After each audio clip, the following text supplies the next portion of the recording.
বর্তমান দিনে ছেলে বাবারা পোলট্রি ফার্মের মালিক আর মেয়ের বাবারা দোকানদার। যেমন পোলট্রি মুরগি 40 দিয়ে মানুষ করে দোকানদারের কাছে বিক্রি করে দিতে হয়, তেমন বর্তমানে ছেলে বাবাদের ছেলে মানুষ করে মেয়ের বাবার কাছে বিক্রি করে দিতে হয়। দাদা একটা না দুটো ছেলে আমার, ছোটো ছেলে লেখাপড়া শিখলাম, বিয়ে দিলাম, চাকরি পেলো, সে বাবারা ভাত দেওয়া বয়সে কলকাতায় চলে গেল। বড় ছেলে তাকে লেখাপড়া শিখলাম, বিয়ে দিলাম, প্রাইভেট টিউশনি করে, সে বাবার ভাত দেওয়া বয়সে আলাদা থাকে।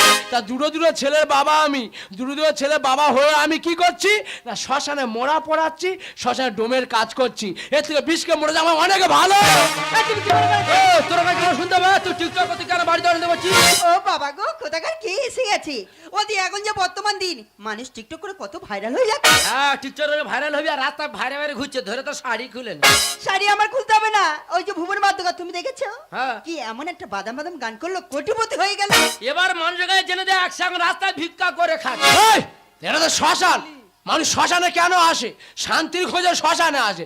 তোমার দিদি না কি হয়েছে, শ্মশানে অশান্তি পাকাচ্ছে।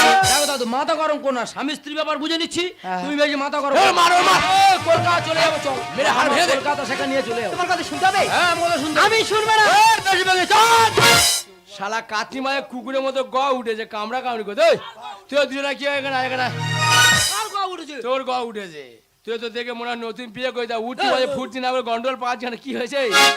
এই ওকে বলেছি টিকটক করতে হবে না, হ্যাঁ। বলে হ্যাঁ টিকটক করবো। এই রে, ওই জন্য দুজনে বাড়িতে অশান্তি হচ্ছে। তুমি বাড়ির বউ টিকটক করবে, শরীরে 75 দিয়ে গিয়ে টিকটক করবে, ইয়ং ছেলেরা কমেন্ট করবে, লাইক করবে, খুব ভালো লাগে। ও দাদু, এইটা তো এখনকার ফ্যাশন। ফ্যাশনটা ফ্যাশন কেটে যায় না। না না, কিচ্ছু হবে না। ও দাদু ভাই, একটা কথা বলবো? বলো। তুমি কোনোদিন প্রেম করেছিলে? মারি জীবনে প্রেম করে দুটো বাচ্চা করেছি। ও মা গো, তুমি না খুব দুষ্টু। হালকা মধ্যে আছে।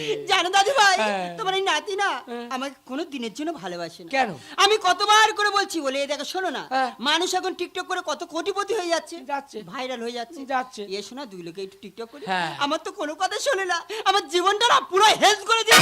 বিয়ের আগে তুমি মোটা ছিলে, বিয়ে পড়িয়ে তোমার হালকা করতেছে। ও নো, হালকা না হালকা না, হেলথ হেলথ, বেল বেল বেল না, হেলথ হেলথ। ফাঁস করে মারবে, ফাঁস করে মারবে একবার। চোখের মানিক ধরে মানিক ধরে কি বিচ্ছিরি মেয়ে একবার। একটা কথা বলি শোনো, তোমার ঠাকুমার সঙ্গে প্রথম যখন আমার বিয়ে হয়, আমি শুধু আদর করে বলেছি, ওগো একটু আলু সিদ্ধ ডাল করে না। তা তোমার ঠাকুমা আলু সিদ্ধ আমার লঙ্কা দিয়েছে, আমি খাবো, এটা কুকুরে দিয়েছি, খেয়ে গ উঠে মরে গেছে। তা আমি তাদের কিছু বলেছি? স্বামীতে গন্ডল করতে নেই, স্বামীতে মিলেমিশে সংসার করতে হয়, স্বামীতে মধ্যে পড়াশোনা বোঝাবুঝি করে তাদের পথ চলতে হয়, এটা হলো স্বামীতে নিয়ম। ও দাদু, তা তুমি ছড়ানা বড় বড় গল্প করছো? কি করবে কি? আর একটু আগে বাইক অ্যাক্সিডেন্টে হ্যাঁ। একটা ছেলে আর একটা মেয়ে তো মারা গেছে। দেখো দেনি, ওরা তো লাশ হয়ে শ্মশানে শুয়ে আছে। এই রে। এরপর যদি লাশ আসে, হ্যাঁ। তুমি কি একসঙ্গে গন্ডগোল করবে?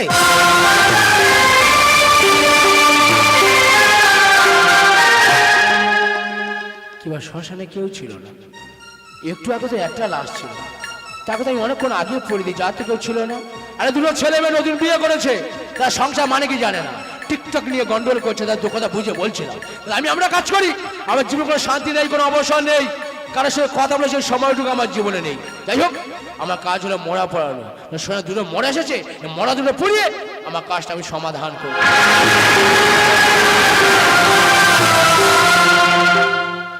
কি বলে, একটু আগে তো এদের সঙ্গে গল্প করছিলাম, তাহলে একজনের লাশ, তাহলে এতদিন আমি দুটো আত্মার সঙ্গে গল্প করছিলাম।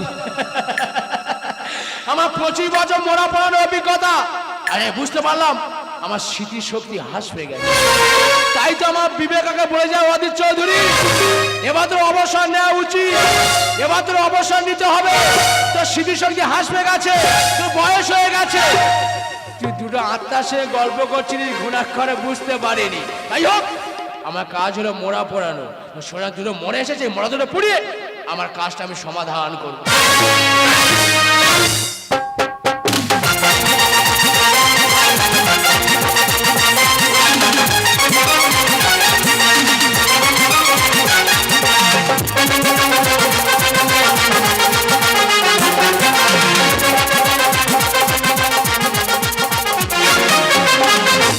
দেখতে দেখতে 25টা বছর কেটে গেল। 25 বছর আগে বাবার সঙ্গে ঝগড়া করে বিদেশে চলে গিয়েছিলাম, আর 25 বছর পর এই প্রথম বাড়িতে পা রাখলাম। আর ওদিকে আমার ছেলেটা স্কুলে পড়াশোনা করতে গিয়ে একটা মেয়েকে ভালোবেসে বিয়ে করে বাড়িতে নিয়ে এসছে। আমি ওর উপর রাগ করে ওকে ঘাট ধরে বাড়ি থেকে বের করে দিয়ে 2 বছর কেটে গেল, ছেলেটা বাড়িতে আসেনি। তাই তো বাবার এখানে খুঁজে এলাম আমার ছেলেটা আমার বাবার কাছে এসছে কি, কিন্তু বাড়িতে তো এলাম, বাবাকে তো দেখতে পাচ্ছি না। বাবা, বাবা, বাবা! খোকা এতদিন পর তোর বাবার কথা মনে পড়লো, ও তোকে দেখে আমি শান্তি পেলাম।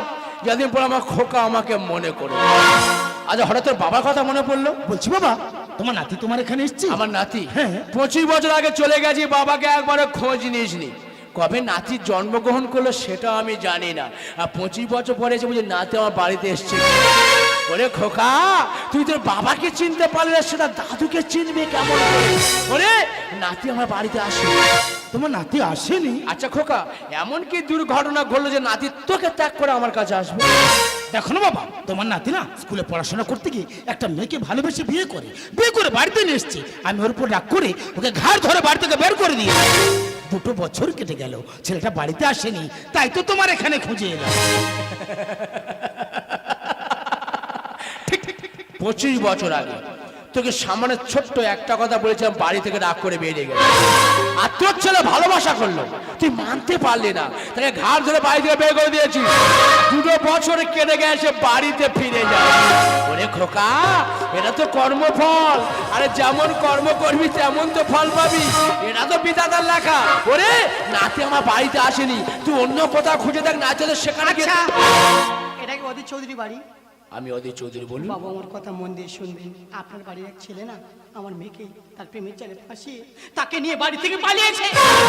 এটা আপনার ভুল ধারণা। আমার 2 ছেলে, তারা বড় হয়ে গেছে, তাদেরও ছেলে হয়ে গেছে। আমরা মেয়ে অন্য কোথাও গিয়ে থাকতে পারি, আপনি সেখানে না না, আমি সঠিক ঠিকানে এসে আমি নাম বলছি ছেলেটার, কি যেন একটা নাম, কি যেন, ওই কৌশিক।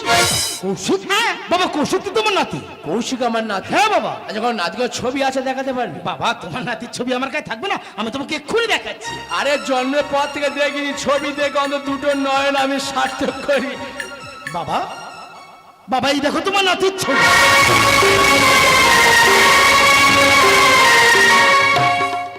বাবা, বাবা তুমি চুপ করে আছো কেন? বলো না বাবা, তুমি চুপ করে আছো কেন? তুমি তোমার নাতিকে দেখেছো? বলো না বাবা, তোমার নাতি কোথাও? শ্মশানে! আমি আমার নাতিকে শ্মশানে দেখেছি। কি আশ্চর্য, আপনার নাতিকে আপনি শ্মশান দেখেছেন?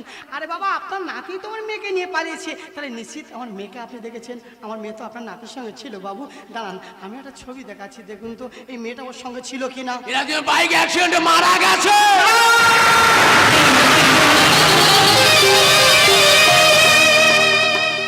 জানিস খোকা, বাবা আমি নিজে হাতে চিতাটা সাজিয়েছি। বাবা, শ্মশানে কেউ ছিল না, মুখে আগুন দেওয়ার মতো আমি কাউকে খুঁজে পাইনি। তাই তো দাদু হয়ে আমি নিজে হাতে আমার নাতির মুখে আমি আগুনটা তুলে দিয়েছি। ওরা আমার নাতি মারা গেছে, আমি নিজে হাতে চিতাটা সাজিয়েছি, আমি নিজে হাতে মুখে আগুনটা দিয়েছি।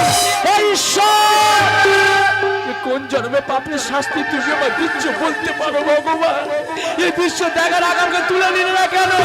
আমি বাঁচতে চাই না রে, আমি আর বাঁচতে চাই না রে। বাবা, বাবা, বাবা তুমি কি মিথ্যা বলছো? বাবা, বাবা বলো না তোমার নাতি বেঁচে আছে। বাবা বলো না তোমার নাতি কোথায়? বাস্তবটা কঠিন হলো সত্য, আমার নাতি মারা গেছে। তুমি আমার কোন পরীক্ষায় ফেললি? তবে কি এটাই আমার ভাগ্যে লেখা আছে? সবকিছু ভাগ্যের দোষ দিল হয় না বাবু, আগে ভাগ্য কেন দোষ দিয়ে দেখুন না, নিজে কত বড় দোষ করে বসে আছে। আমি প্রমাণ করে দিচ্ছি। ইনি কে? আপনার বাবা অদিত চৌধুরী। আপনাকে লেখাপড়া শিখে মানুষ করেছেন, আপনি চাকরি পেয়েছেন, কলকাতা আছেন, এসি বাড়ির মধ্যে আছেন। আপনার বাবার জায়গা আপনার এসির বাড়ির মধ্যে হলো না, কোথায় হলো না শ্মশান। এটা কি ভাগ্যের দোষ?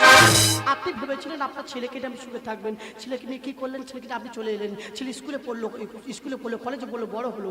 আপনাকে না জানি আপনার ছেলে বিয়ে করলো, আপনার রাগ হলো, তাকে আপনি ঘাট ধরে বের করে দিলেন। এটা কি ভাগ্যের দোষ? এটা ভাগ্যের দোষ নয়, এটাই হলো কর্ম। বাবু, জীবনে যদি কাউকে ঠকান তাকে একদিন ঠকতে হয়, আর জীবনে যদি কাউকে কাঁদিয়ে থাকেন না তাকে একদিন এইভাবে কাঁদতে হয়। যেমন আপনি আপনার বাবাকে কাঁদিয়েছেন, আপনি আপনার বাবাকে ঠকিয়েছেন, তখন আপনি কি করে ভাবলেন যে আপনার ছেলে আপনার ঠকাবে না? আমরা শিক্ষিত সমাজের মানুষ, আমরা সবাই সবকিছু জানি, জেনে বুঝে অন্যায় করি, পাপ করি, বাবার প্রতি কুবিচার করি। খারাপ ব্যবহার করার আগে নিজেদের দোষটা নিজেরাই স্বীকার করুন না। আর একটাই কথা বলবো, এই পৃথিবীতে মায়ের মতো বড় জগৎ নেই, আর বাবার মতো ভালো যুক্তিদাতা নেই। আপনি বাবাকে হারিয়েছেন, মাকে হারিয়েছেন। আমি যদি প্রশ্ন করি আমার মেয়েকে আপনি ফিরে দেবেন না, কেন পারবেন না? উত্তর দিন বাবু, আমার কথার উত্তর দিন। বাবু আমি চলে যাচ্ছি, একটা বড় সম্পর্কের বোঝা নিয়ে আপনার বাড়িতে এসেছিলাম। সম্পর্কটা শুরু করতে পারেনি, সম্পর্কটা শেষ হয়ে গেছে। আমার মেয়েটা না যেদিন আপনার নাতির সঙ্গে প্রেম করেছিল আমি জানতাম, কিন্তু আমি কিছু বলিনি। কেন বলে তো, যদি কিছু করে বসে সেই ভয়ে। আমার মেয়েটা অনেক সাজতে ভালোবাসতো, অনেক খেলা করতে ভালোবাসতো। এই ব্যাগের মধ্যে মাটির পুতুল, সাজের জিনিস, সোনা গহনা অনেক কিছু আছে। আমার তো আপন বলতে কেউ নেই, আর দেওয়ার মতো কেউ নেই। আপনি আমার বাবার মতো, যদি পারেন ও সমাধিতে দিয়ে দেবেন। বলবেন না, বলবেন না। এই বয়সে পাপের বোঝাটা আর মাথা চাপিও না। আমি এই বয়সে সহ্য করতে পারি না। জানেন জানেন কারোর দৈনিক সব দোষ আমার রক্তটা তো ভালো ছিল না, তাই তো আমি সুসন্তান জন্ম দিতে পারিনি। যদি আমার রক্তটা ভালো হতো না, আমি সুসন্তান জন্ম দিতাম। মন পড়ে সবাই দেখে, মন পড়ে কেউ দেখে না। মুখের হাসিটা সবাই দেখে, অন্তরের কান্নাটা কেউ শোনে না। তাই তো এরা আমার কান্নাটা কোনোদিন শোনেনি, এরা আমার কান্নাটা কোনোদিন বোঝেনি। এরা সবাই স্বার্থপর, এরা সবাই স্বার্থপর। বাবা, তুমি তো সন্তান মা বাবা বলে ডাকো, তুমি তো সন্তান বাবা বলে ডাকলে বাবার নামটা কলঙ্কিত করা হবে। আমি তোকে একটাই কথা বলে যাচ্ছি, আমি মরে গেলে আমার স্পর্শ করবি না, আমার মুখে তুই আগুন দিবি না। আমার স্বপ্ন ভেঙে গেছে, আমার আশা বাজিরা নিভে গেছে, আমার জীবনটা অন্ধকারে ঢেকে গেছে। বাবা ভেঙে গেল স্বপ্ন আমার, চারিদিকে নিরাশার অন্ধকার, কি নিয়ে বাঁচব আমি? ও ভালোবাসা করে হাহাকার, ও ভালোবাসা করে হাহাকার। ভেঙে গেল আজ স্বপ্ন আমার, চারিদিকে নিরাশার অন্ধকার, কি নিয়ে বাঁচব আমি? ও ভালোবাসা করে হাহাকার, ও ভালোবাসা করে হাহাকার।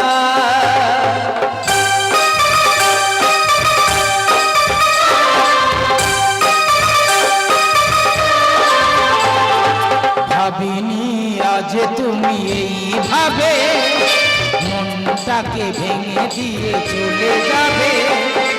আমাদের স্বপ্নের পৃথিবীটা এইভাবে মরুভূমি হয়ে যাবে।